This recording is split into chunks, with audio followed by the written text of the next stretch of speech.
right, we now have the prosecutor with us and talk about budget. Please introduce yourself on the mic. This is Steve Herzog. I'm the elected Bannock County prosecutor. I don't have a whole lot to talk about. I would like to keep that new attorney position available, the funding, for not if, but probably when we'll need it. And then I guess we can figure out where to put them down the road. So it is a position that was funded last year, Yep. but we haven't been able to fill it yet. Yeah, and I haven't really pressed it because I wanted to see kind of how our office would function going into the new jury trial every week routine. And people are having to scramble a lot and cover for other folks that are in trial, or, you know, someone gets sick and for 3 or 4, I mean, we're thin but functioning.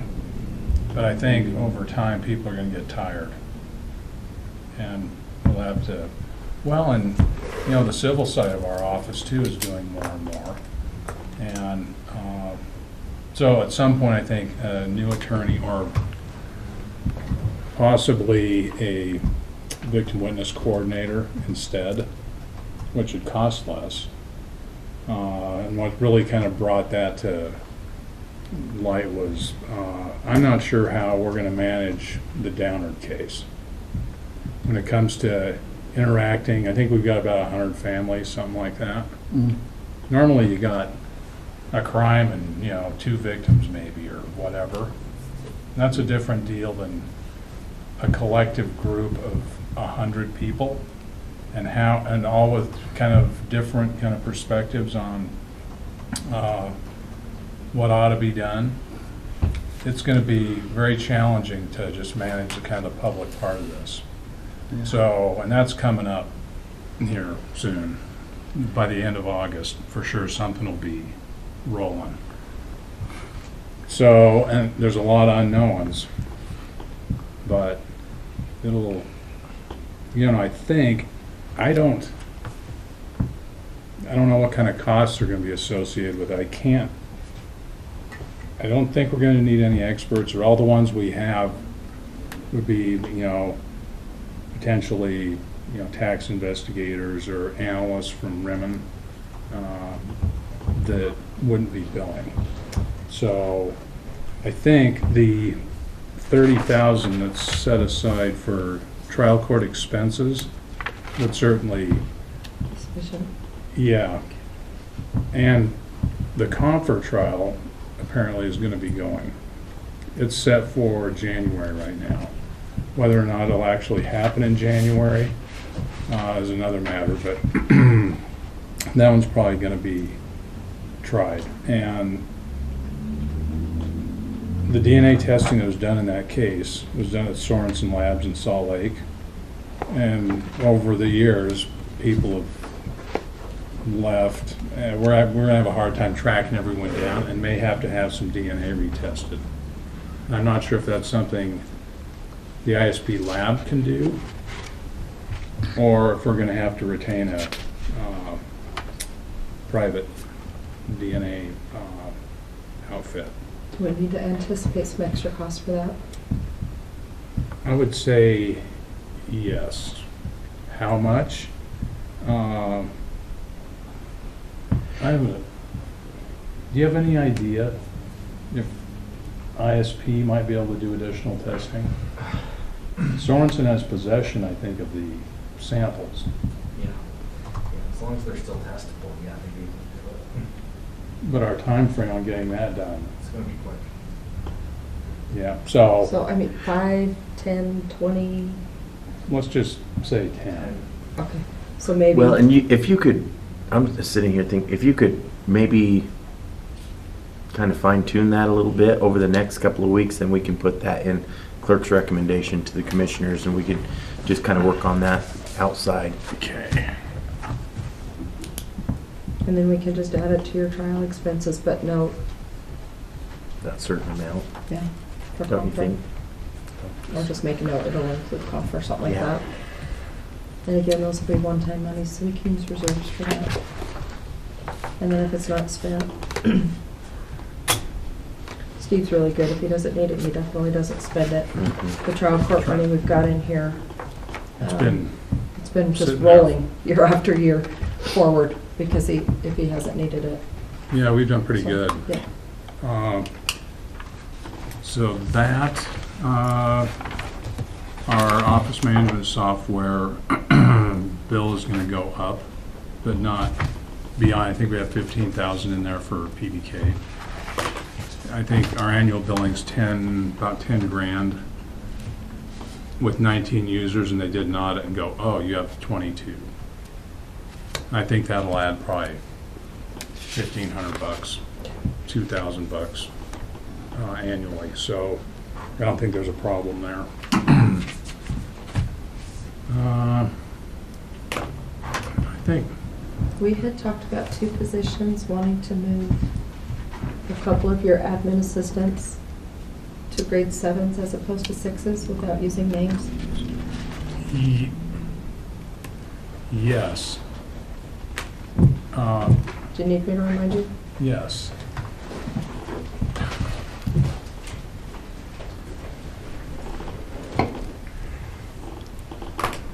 Yeah. Because they're handling a different case. Yeah. Was that what it was? Yeah, they have kind of specialized caseloads. One does all of our kind of drug cases. There's going to be a lot of those going. There's one going right now. So, and the other has been handling a lot of our homicide cases. So for everybody else that's trying to catch up, if you look at beside the account numbers, or beside the job titles, you'll see what is a position control number. It's 107724. Do you see that? Mhm. And then the other one is 107723. Those are the individuals that we're talking about, wanting to move a grade up due to the different caseloads. So everybody else is a grade 6. The request on these would be a 7, so we'll have to add them. I was going to say, is that reflected in the amount here? No. I don't think so. Okay.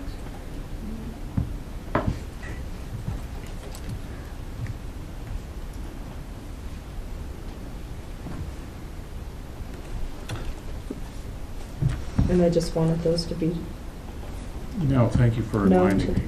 the board. This was something that we talked about when they would get ready to fill out budget sheets. Well, and that's like that. I'd like to see a job description change or something. On how, I mean, he went, the same title, but 1, 2, 3 or something, so that you knew that it was an advancement type deal.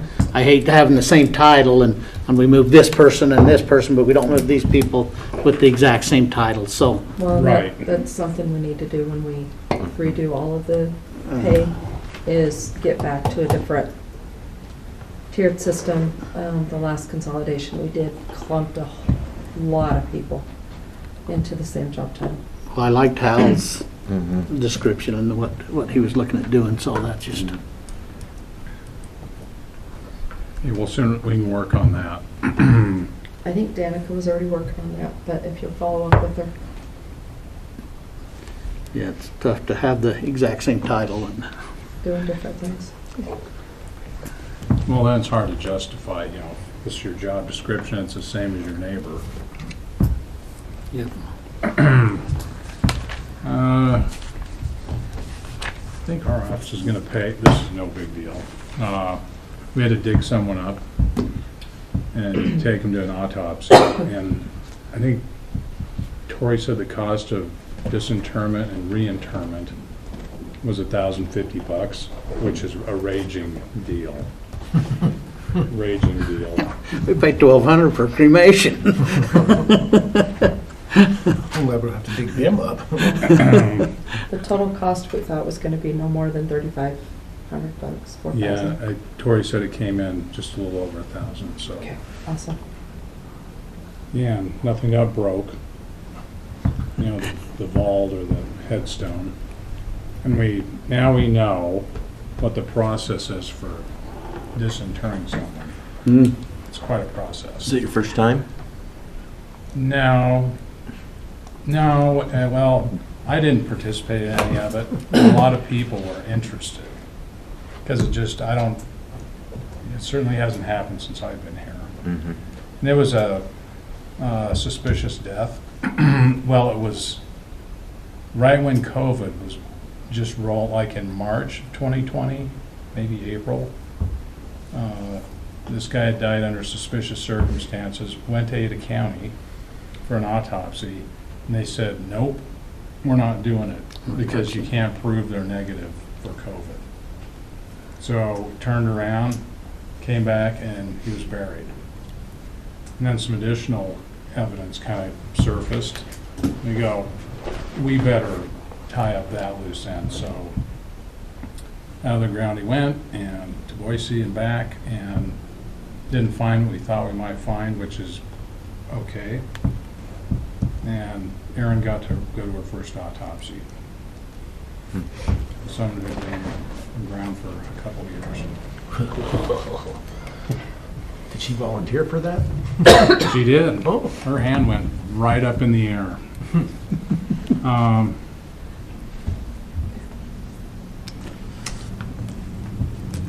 I think we're doing good on everything. We trimmed a few things out here and there, not adding up to a lot, but I can't remember what we kind of reduced a bit. Your publications went down just a little bit, and travel went down just a little bit.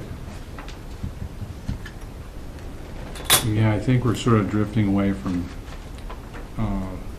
the hardbound copies of the Idaho Code. Does that come out, that comes, we pay for that, don't we, or is that part of publications? I think it is. I can't remember who has to pay for those, but Carrie orders all of them, Carrie Povey, for everyone. But who pays for those though? Which budget line? Does it come from each office, or does district court pay for them? I'm trying to blank. I think the department. I think departments pay for them. I think thought it's so, too. Departments pay for them. Yeah, so now younger attorneys coming in who are handy with Westlaw, there's no real need, just the old timers like the paper, Mhm. like me. I still like it. I still like them. Questions? The only other budget is they've got a trust where the courthouse dog for Salem's at. There's $246 in there.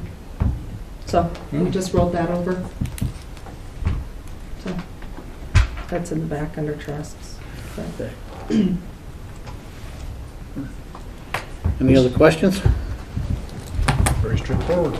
Yeah. Appreciate your support. Easy. Thank you. Appreciate what you do.